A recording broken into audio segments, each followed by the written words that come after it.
ओम परमात्मने नमः. नमस्कार. मी जीत भगवद्गीतेच्या 6व्या भागात आपलं मनपूर्वक स्वागत. साधनांचे 2 प्रकार आता आपण पाहणार आहोत. जीवामध्ये एक तर चैतन परमात्म्याचा अंश आहे आणि एक जड प्रकृतीचा अंश आहे. चेतन अंशाच्या प्राधान्याने तो परमात्म्याची इच्छा करतो आणि जड अंशाच्या प्राधान्याने तो संसाराची इच्छा करतो. पहा, आता इथे आपल्याला कुठेतरी हे शास्त्रात ऐकल्यासारखं वाटत असेल. म्हणजे एनर्जी आणि matter, E is equal to mc² वगैरे वगैरे. ते एनर्जी आणखीन त्याच्याशी पदार्थ आणखीन ऊर्जा आणि पदार्थ. तसं चेतन अंश आणि जड अंश या 2 इच्छांपैकी परमात्म्याची इच्छा तर पूर्ण होणारी आहे, परंतु संसाराची इच्छा कधीही पूर्ण होणारीच नाही. काही सांसारिक इच्छांची पूर्तता होत असलेली दिसत असूनही वास्तविक त्यांची निवृत्ती होत नाही. उलट संसाराच्या आसक्तीमुळे नवीन नवीन इच्छा निर्माण होतात. वास्तविक सांसारिक इच्छांची पूर्तता अर्थात सांसारिक वस्तूंची प्राप्ती इच्छेच्या अधीन नाही, उलट कर्माच्या अधीन आहे. परंतु परमात्म्याची प्राप्ती कर्माच्या अधीन नाही. स्वतःच्या उत्कट अभिलाषेनेच परमात्म्याची प्राप्ती होते.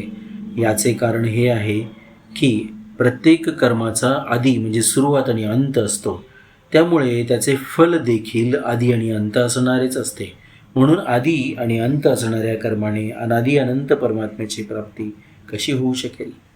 परंतु साधकांनी सर्वसाधारण असा समज करून घेतला आहे की ज्याप्रमाणे क्रियांच्या प्रधानतेने सांसारिक वस्तूंची प्राप्ती होते, तशीच परमात्म्याची प्राप्ती देखील त्याप्रमाणे क्रियांच्या प्रधानतेनेच होईल. आणि जसे सांसारिक वस्तूंच्या प्राप्तीसाठी शरीर, इंद्रिये, मन, बुद्धीचे सहाय्य घ्यावे लागते, तसे परमात्मा प्राप्तीसाठी देखील त्याप्रकारे शरीर, इंद्रिये, मन, बुद्धीचे सहाय्य घ्यावे लागेल.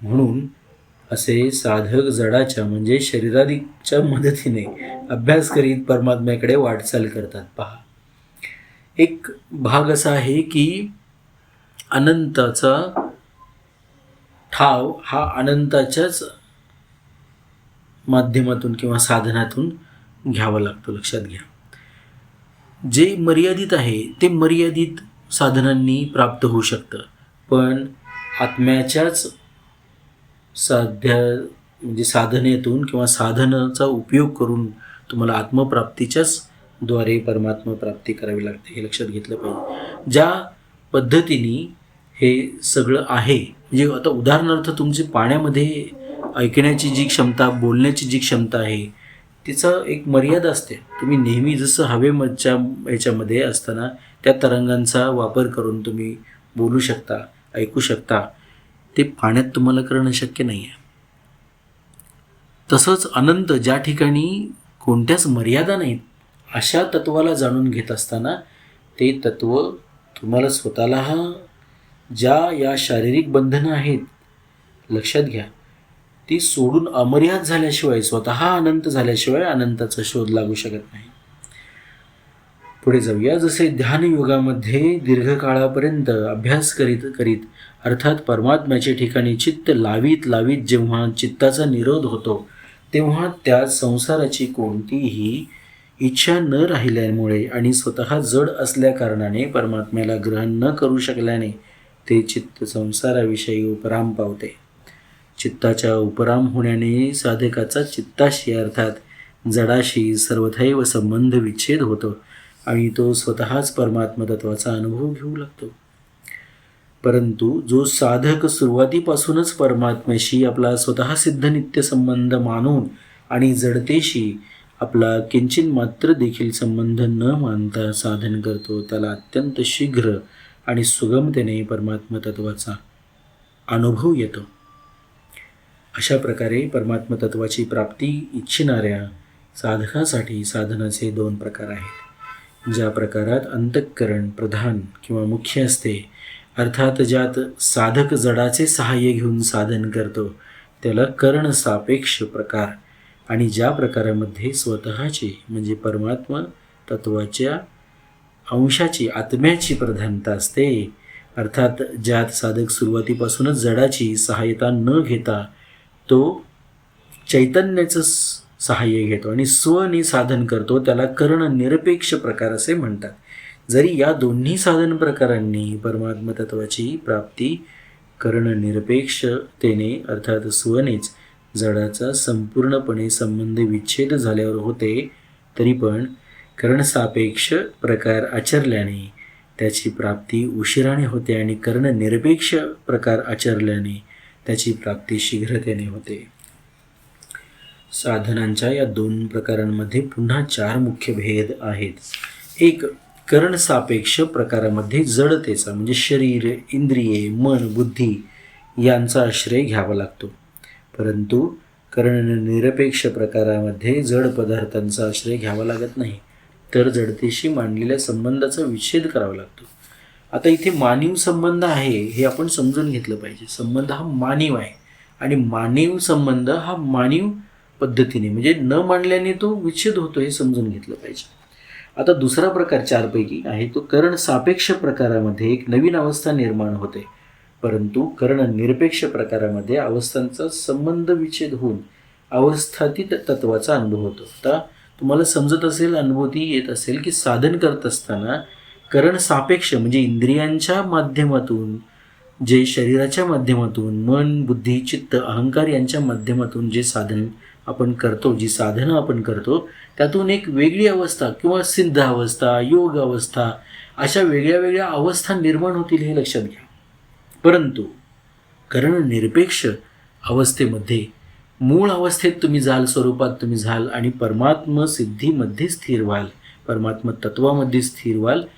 विकार सगळे नष्ट होतील. सिद्धी, योग हे सगळे विकार आहेत हे लक्षात घेतलं पाहिजे.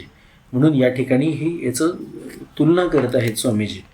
तिसरा प्रकार आहे कर्ण सापेक्ष प्रकारात प्राकृत शक्तींची, सिद्धींची प्राप्ती होते, परंतु कर्ण निरपेक्ष प्रकारामध्ये मात्र प्राकृत शक्तींचा संबंध विच्छेद होऊन सरळ परमात्म तत्वाचा अनुभव होतो. या ठिकाणी अतिरिक्त विवेचन केलेलं आहे की जर कर्ण सापेक्ष प्रकाराने म्हणजे चित्तवृत्ती निरोध किंवा सरळ परमात्म तत्वाची प्राप्ती झाली असती, तर पातंजली योगदर्शनाचा विभूतीपाद ज्यामध्ये सिद्धीचे वर्णन आहे तो व्यर्थ झाला असता. कर्ण सापेक्ष प्रकाराने ज्या सिद्धीची प्राप्ती होते त्या तर परमात्मा प्राप्तीच्या मार्गामधील विघ्ने आहेत. पातंजली योगदर्शनामध्ये देखील या सिद्धींना विघ्नरूपच मानले आहे. ते समाधावोपसर्गा व्युत्थाने सिद्धया म्हणजे सिद्धाचं तिथून व्युत्थान होतं म्हणून सांगतात. अर्थात त्या सिद्धी समाधीच्या सिद्धीमधील विघ्ने आहेत आणि व्युत्थान म्हणजे व्यवहारातल्या ते सिद्धी आहेत, व्यवहारातल्या सिद्धी आहेत. आपल्याला व्यवहारातल्या सिद्धी म्हणजे खूप काही जणांचे टवकारले गेले असतील की व्यवहारातल्या सिद्धी तर मला पाहिजे, पण लक्षात घेतलं पाहिजे की त्यांनी येणारा पश्चाताप आणि त्या सगळ्यांचं जे काही शेवटी परिणिती होत असते ती दुःखात होत असते हे आपण समजून घेतलं पाहिजे. स्थान्युपणी मंत्रणे संगम्य या करणम पुनरनिष्ठ प्रसंगात. अर्थात लोकपाल देवतांनी आपल्या लोकांमध्ये भोगांची लालूच दाखवून बोलवल्यानंतर त्या भोगाविषयी आसक्ती धरू नये आणि अभिमानही बाळगू नये, कारण असे केल्याने पुन्हा अनिष्ट म्हणजे पतन होण्याची शक्यता असते. स्वर्गामध्ये सुद्धा सगळ्या गोष्टींचे भोग वगैरे भोगणं म्हणजे काल्पनिक आहे गोष्ट. स्वर्ग किंवा ज्याला आपण जन्नत वगैरे म्हणतो, पॅराडाईज वगैरे, हे काल्पनिक गोष्टीत लक्षात घ्या. सगळ्याच संप्रदायांमध्ये त्यांचं वर्णन केलेलं आहे, पण कुणीच येऊन ते सांगितलेलं नाही. पण लालूच मात्र सगळ्या वेगळ्या वेगळ्या ग्रंथांमध्ये त्याच्या संदर्भात दाखवलं गेलं की हे केलं किंवा या गोष्टी केल्या तर तिथे गेल्यानंतर हे सगळं असं मिळणार आहे. म्हणजे मेनू कार्डच असतं त्याचं. सगळ्याच संप्रदायांनी हे उद्योग केलेले आहेत. परंतु आपल्या लक्षात घेतलं पाहिजे की ते केवळ तुम्हाला दाखवलेलं लालूच आहे, प्रत्यक्षात असं काहीच घडत नाही. आणि त्याच्या मागे लागून मात्र आपण आहे या अनुभूती शरीर जोपर्यंत धारण केलेलं आहे या जीवात्म्याने, त्या अवस्थेमध्ये असताना आपण प्रचंड अनिष्ट स्वतःचं करून घेतो, प्रचंड अनिष्ट करून घेतो. पुढे मिळणाऱ्या एखाद्या भ्रामक वस्तूसाठी, भ्रामक भोगासाठी, एखाद्या शरीराला म्हणजे सुख देणाऱ्या गोष्टीसाठी आपण आत्ता अनेक पापाचे भागी होत असतो. हे केलं नाही पाहिजे, अगदी निश्चितपणाने नाही केलं पाहिजे. कितीही महान व्यक्तीने ते सांगितलेलं असू दे. चौथा विषय आहे किंवा प्रकार की करण सापेक्ष प्रकारामध्ये कधीही तात्काळ सिद्धी प्राप्त होत नाही, परंतु करण निरपेक्ष प्रकारामध्ये जडतेशी संपूर्णपणे संबंध विच्छेद झाल्यावर, आपल्या स्वरूपामध्ये स्थित झाल्यावर किंवा भगवंताला शरण गेल्यावर ताबडतोब सिद्धीची प्राप्ती होते. आता सिद्धी हा काय प्रकार आहे याच्याबद्दल आपण अष्टसिद्धी काय आहेत, स्वामी विवेकानंदांनी त्या का नाकारल्या होत्या किंवा अनेक साधू संतांनी आणि योगींनी सुद्धा, सिद्धांनी सुद्धा त्या का नाकारल्या होत्या, ह्याच्याबद्दल आपण पुढे उहापोह करणार आहोत. परंतु तात्काळ सिद्धी जी प्राप्त व्हावी ती परमात्म तत्वाची व्हावी, परमात्म सिद्धी व्हावी, हा आपला सगळ्यांचा भाव असावा, हे लक्षात घ्या. पातंजल योगदर्शनामध्ये तर योगसिद्धीसाठी करण सापेक्ष प्रकाराला महत्त्व, शरीराला महत्त्व दिलेलं आहे, लक्षात घ्या. परंतु गीतेमध्ये योगसिद्धीकरिता करण निरपेक्ष प्रकारालाच महत्त्व दिले गेले आहे. परमात्म्याचे ठिकाणी मन लागले तर ठीकच आहे, परंतु मन नाही लागले तर सर्व व्यर्थ आहे. हा करण सापेक्ष प्रकार आहे. शारीरिक तो योगाचं व्युत्थान होतं म्हणून सांगतात, योगी तिथून परत येतो म्हणून सांगतात. शारीरिक एखाद्या मन, चित्त, बुद्धी, अहंकार लावून ज्या गोष्टी किंवा जी साधना केली जाते त्या साधनेत ती मध्ये टाकली, अर्धवट सोडली तर त्याचे विपरीत परिणाम सांगितलेले आहेत.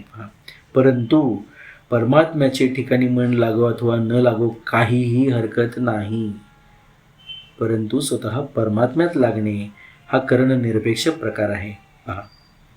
तात्पर्य हे आहे की करण सापेक्ष प्रकारामध्ये परमात्म्याशी मन आणि बुद्धीचा संबंध आहे आणि करण निरपेक्ष प्रकार म्हणजे जे करण निरपेक्ष म्हणजे आत्मतत्वाशी संबंधित, चैतन्य अंशाशी संबंधित प्रकारामध्ये मन बुद्धीचा संबंध विच्छेदपूर्वक परमात्म्याशी स्वचा संबंध आहे.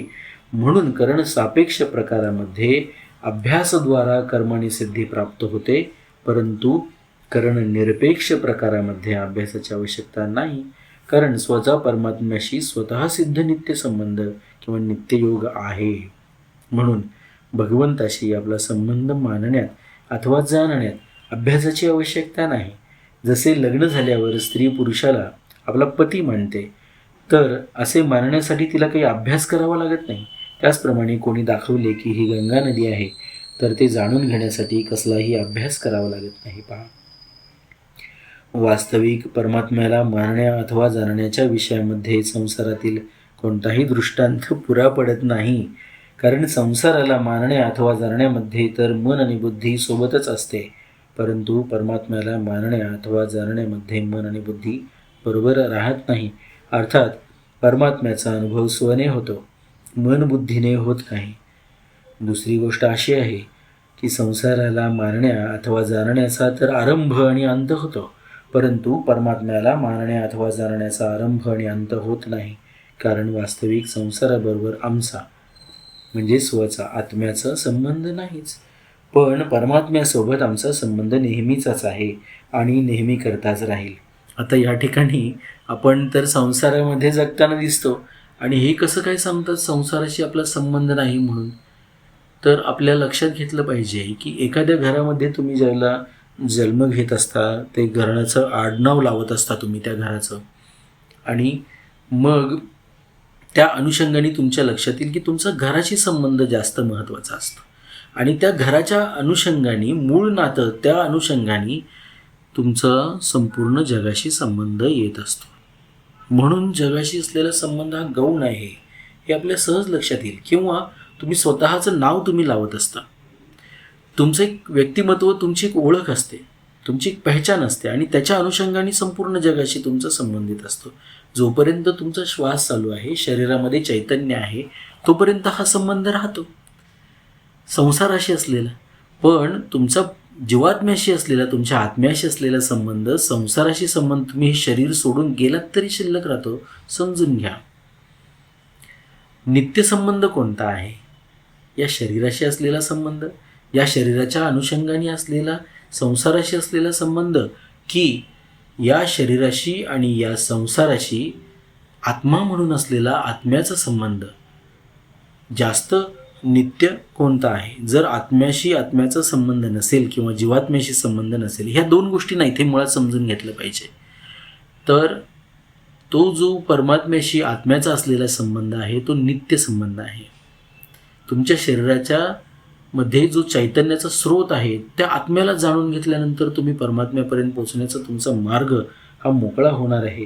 तर या ठिकाणी अध्यात्मामध्ये हाच विषय आपल्याला शिकायचा आहे. कारण सापेक्ष प्रकारात तर आपल्याकरिताच क्रिया किंवा साधन करण्याची प्रमुखता असते, परंतु करणनिरपेक्ष म्हणजे आत्मतत्व प्रधान प्रकारात जाणण्याची म्हणजे विवेकाची आणि मानण्याची भावना प्रधान असते. माझा शरीर जडाशी संबंध जो आहे पहा,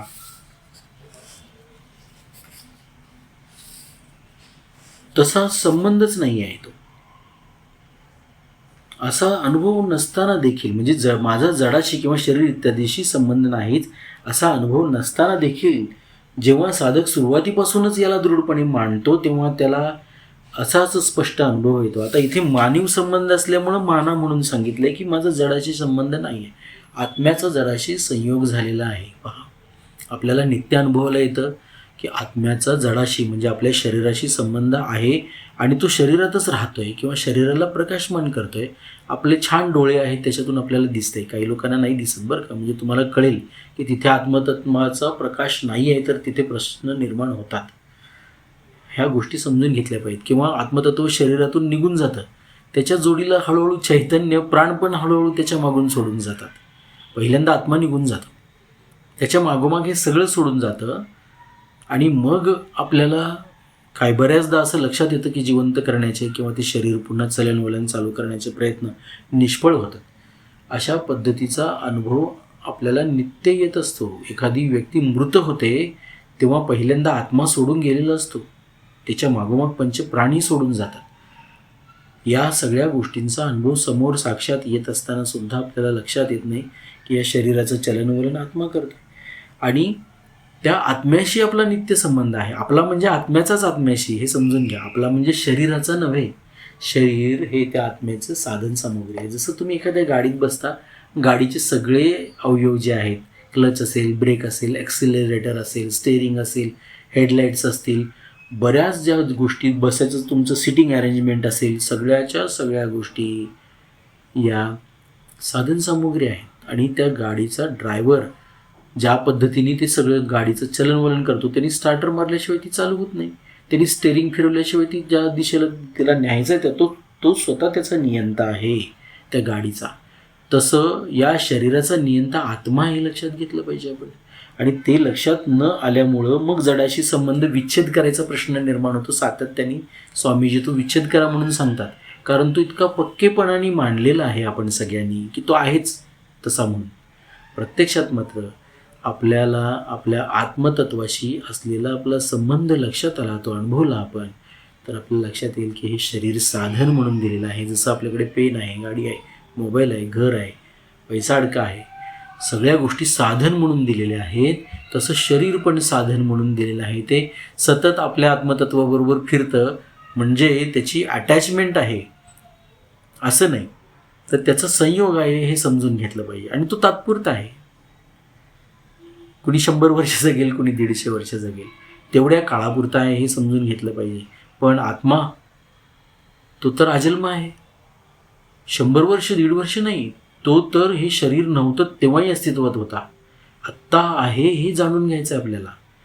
तर हे शरीर नसेल ज्यावेळेला तेव्हाही तो आत्मा अस्तित्वात असणार आहे, आत्तासुद्धा तो अस्तित्वात आहे हे आपल्याला जाणून घ्यायचं आहे. त्यासाठी हे अध्यात्म आहे. माझा जडाशी संबंधच नाही असा अनुभव नसताना देखील जेव्हा साधक सुरुवातीपासूनच याला दृढपणे मानतो तेव्हा त्याला असाच स्पष्ट अनुभव येतो, जसे तो मी शरीर आहे आणि शरीर माझे आहे असा चुकीचा समज करून बंध पावला होता, तसे मी शरीर नाही आणि शरीर माझे नाही अशी खरी मान्यता करून तो मुक्त होतो. कारण मानलेली गोष्ट न मानल्यामुळे नाहीशी होते हा सिद्धांत आहे. हीच गोष्ट भगवंतांनी गीतेमध्ये सांगितली आहे की अज्ञानी मनुष्य शरीराशी संबंध जोडून शारीरिक क्रियांचा करता आपणालाच मानतो. अहंकार विगुणात्मा करता अहमिती मन्यते. परंतु ज्ञानी मनुष्य त्या क्रियांचा करता स्वतःला मानत नाही. नवकिंचित करोमिती युक्तो मन्येत तत्ववीत. तत्ववीत जो आहे तो अशा पद्धतीने स्वतःला त्या क्रियांचा करता मानत नाही, हे लक्षात घेतलं पाहिजे. तात्पर्य हे झाले की अवास्तविक मान्यतेला नाहीशी करण्यासाठी वास्तविक मान्यता करणे आवश्यक आहे. मी हिंदू आहे, मी ब्राह्मण आहे, मी साधू आहे इत्यादी मान्यता इतक्या दृढ असतात की जोपर्यंत त्या मान्यतांना सोडून देत नाही तोपर्यंत दुसरा कोणीही त्यांना सोडवू शकत नाही.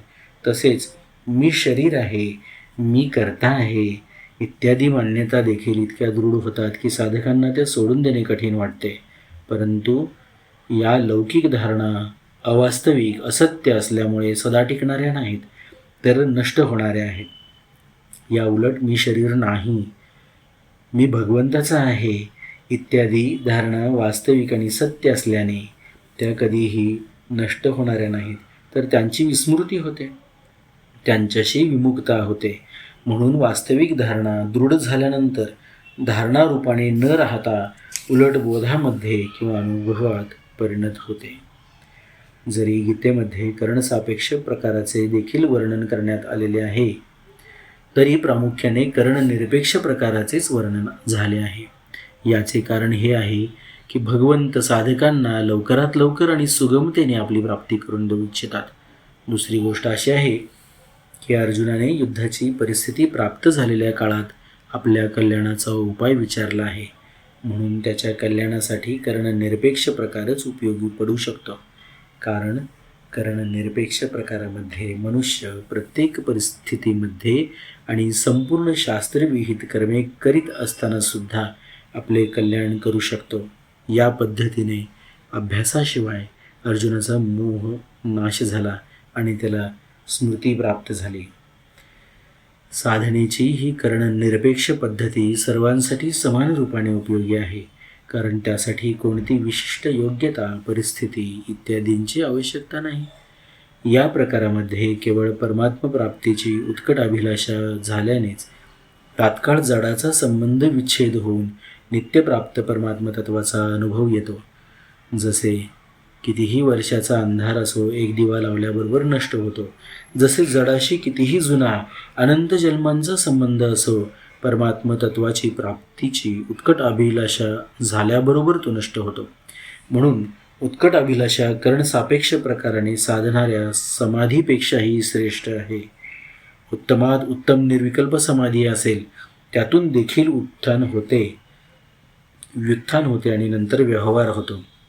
अर्थात समाधीचा देखील आरंभ आणि अंत होतो.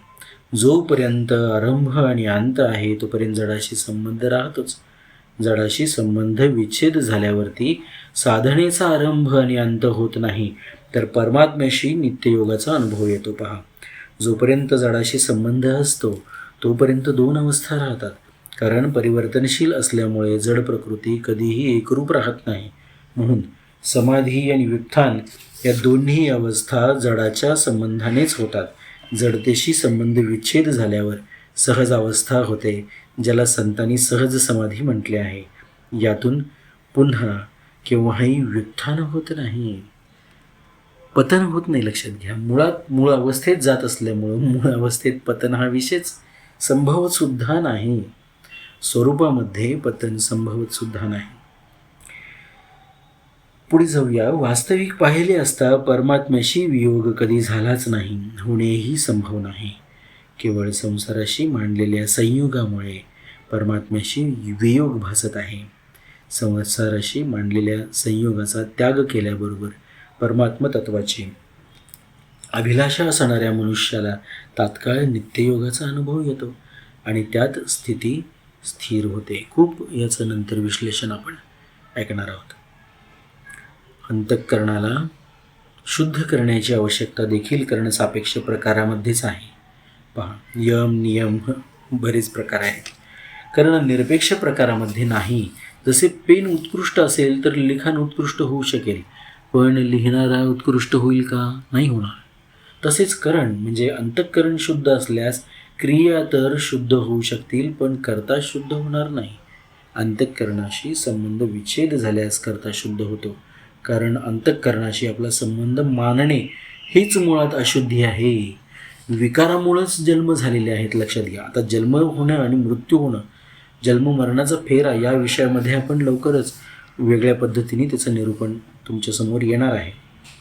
नित्यप्राप्त परमात्म तत्वासोबत जीवाचा नित्ययोग स्वतः सिद्ध आहे, म्हणून त्याच्या प्राप्तीसाठी करण्याची अपेक्षा नाही.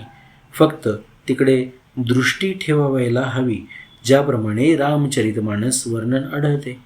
शंकर सहज स्वरूपू संहारा, किती सुंदर आहे पहा. अर्थात भगवान शिवशंकरांनी आपल्या सहज स्वरूपाला सांभाळले, त्याच्याकडे दृष्टी टाकली. जी वस्तू सुरुवातीपासूनच आमच्याजवळ असते तिलाच सांभाळले असे म्हणता येते, आणि केवळ दृष्टी टाकण्याने तिच्या असण्याचा पत्ता लागतो. तसेच केवळ दृष्टी टाकण्याने नित्ययोगाचा अनुभव होतो. परंतु सांसारिक सुखाची कामना, आशा आणि भोगामुळे तिकडे नजर टाकण्यास, त्याचा अनुभव घेण्यास कठीण वाटते. जोपर्यंत सांसारिक भोगाकडे आणि संग्रहाकडे दृष्टी आहे, तोपर्यंत मनुष्य आपल्या स्वरूपाकडे दृष्टी टाकू शकेल असे त्याच्या ठिकाणी सामर्थ्य नसते.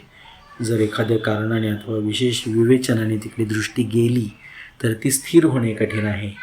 कारण नाशवान पदार्थांविषयीची जी प्रियता अंतःकरणात ठसलेली आहे, ती प्रियता भगवंताच्या स्वतः सिद्ध संबंधाला ओळखू देत नाही, आणि ओळख झाली तर ती स्थिर राहू देत नाही.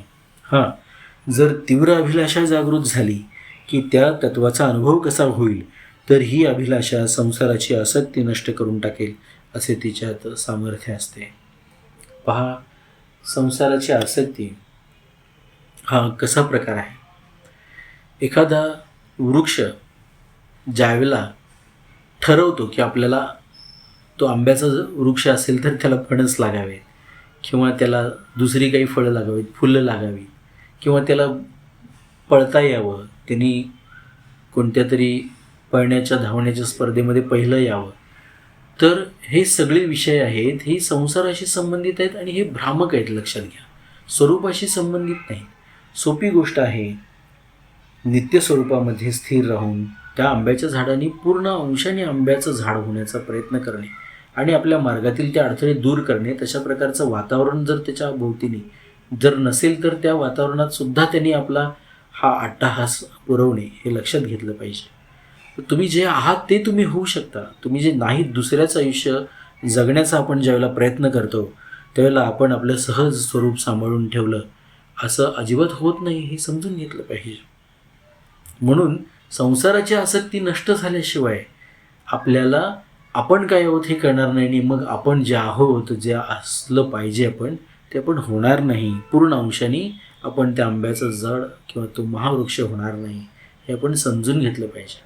मुळात आपण काय आहोत हे समजून घेऊन आपण काय आहोत ते होण्याच्या मार्गातले अडथळे दूर करण्याचा प्रयत्न म्हणजे अध्यात्माचा अभ्यास आहे, हे लक्षात घेतलं पाहिजे. आधी आत्मना म्हणजे आत्म्याचं अध्ययन, स्वतःचा अध्ययन, हा विषय तोपर्यंत शक्य नाही जोपर्यंत तुम्ही दुसऱ्या कुठल्या विषयामध्ये अडकलेले आहात. कोणाच तरी बघताय, स्पर्धा कोणाची तरी करताय. नाही, स्वतःला जाणून घेणं गरजेचं आहे.